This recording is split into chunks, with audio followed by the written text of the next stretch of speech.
Most people have heard of the Library of Alexandria. You probably know it was burned.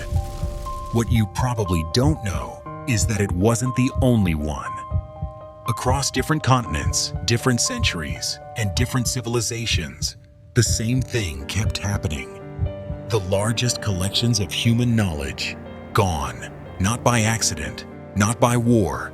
In each case, someone made a decision. Today, we're looking at the pattern they left behind.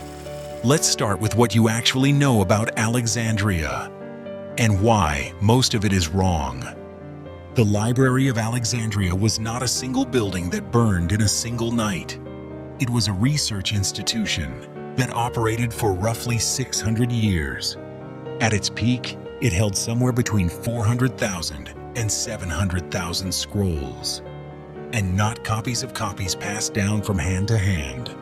Originals, documents pulled directly from every ship that docked in Alexandria's harbor. There was an actual law about this. Every vessel entering the port was required to surrender any manuscripts it was carrying. The library would copy them, return the copies to the ship, and keep the originals.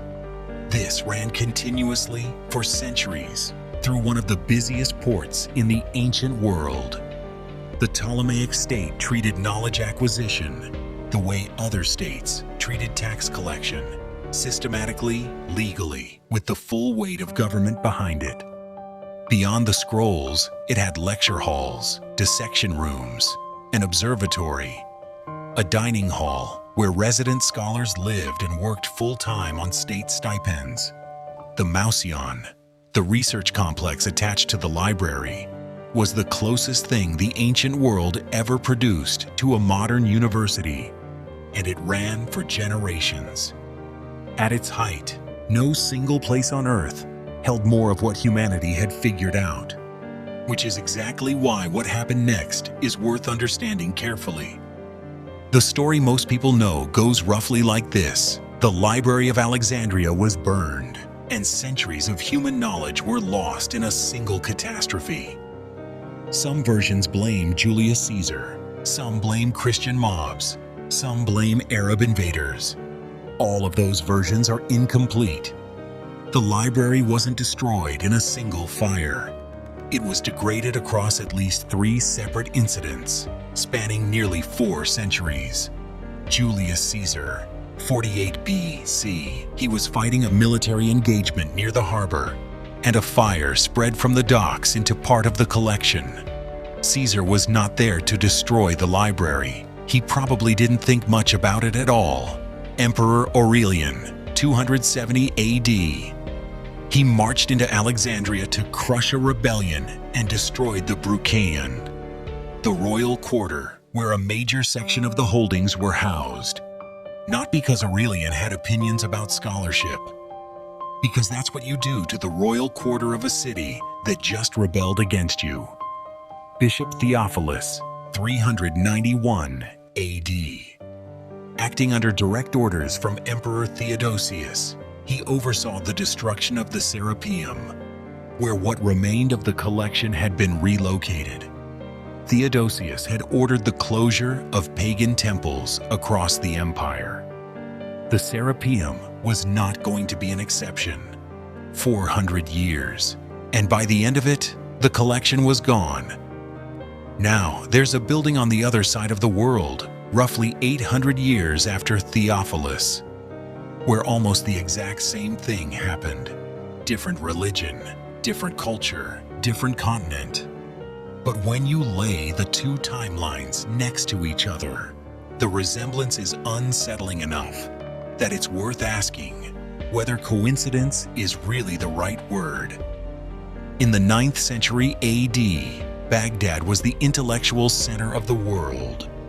It had been building toward that status for about 100 years, since Caliph Harun al-Rashid founded an institution called Bait al-Hikmah, the House of Wisdom, sometime around 830 AD. His successor al-Mamun poured resources into it, and over the following generations, it grew into something the ancient world had only ever produced once before, a state-funded institution whose explicit purpose was to find every significant text in existence and bring it inside. The scholars there were translating Greek philosophy, Persian mathematics, Indian astronomy, Syriac medical texts, not as a cultural hobby, but as a systematic, funded, multi-generational project. And they weren't just preserving what they found. They were reading it, extending it, arguing with it. The original work that came out of the House of Wisdom during its peak centuries was staggering. The word algebra comes from a book written there. The concept we now call an algorithm is named after one of its mathematicians. The foundational understanding of how vision works, that the eye receives light rather than emitting it, was established there by Ibn al-Haytham in the 11th century. Medieval European medicine was rebuilt almost entirely from Arabic translations that had originally been produced at the House of Wisdom, then translated back into Latin centuries later by scholars who had no idea how long the chain of transmission had been.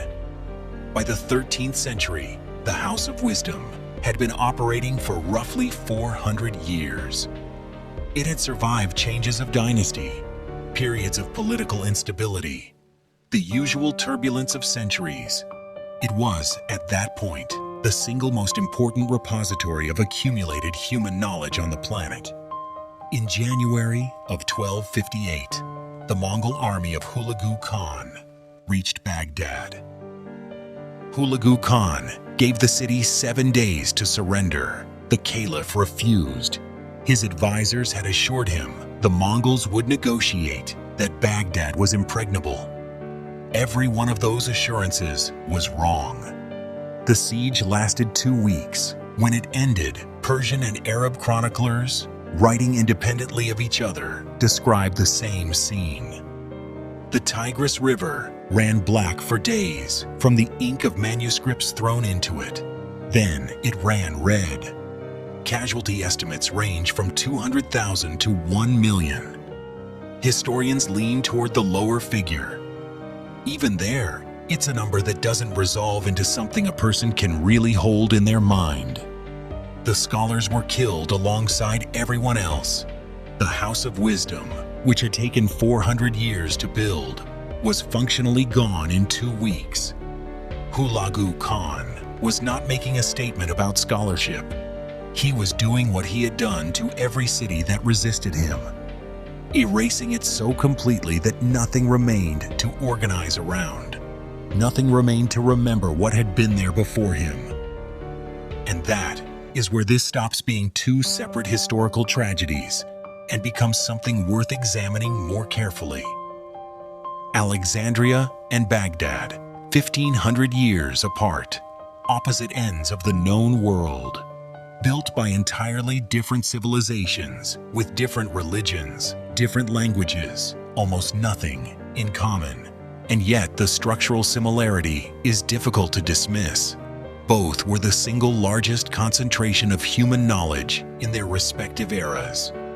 Both built by states that treated knowledge acquisition as a strategic priority. Both destroyed not in a single event, but through a process.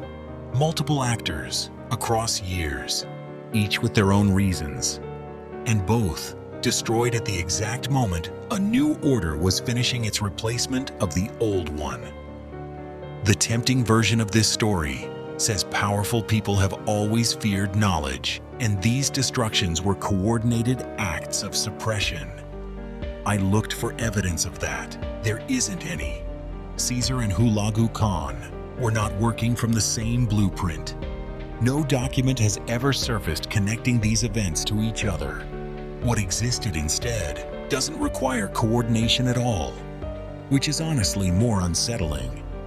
Every person involved was doing the same basic thing, replacing one order with another and clearing the physical record of what the previous order had built. Not because they decided the knowledge was dangerous, but because the institutions that held it were the previous order made physical, and the previous order was what they had come to end. You don't need a plan for that.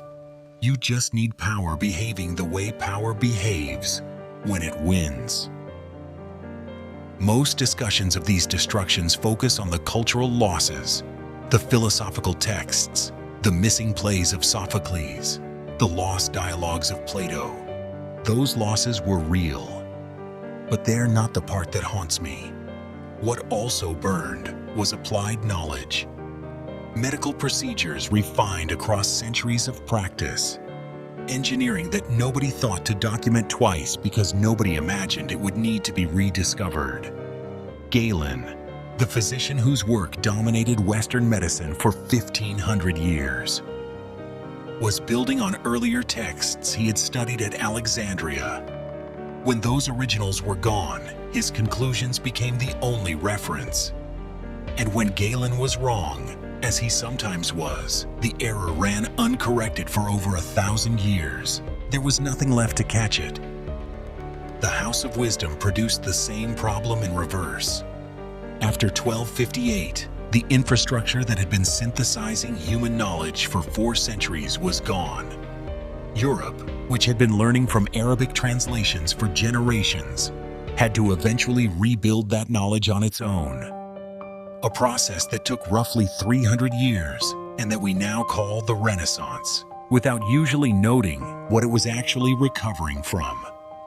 And here is the part I almost didn't include because it complicates the grief in an uncomfortable way.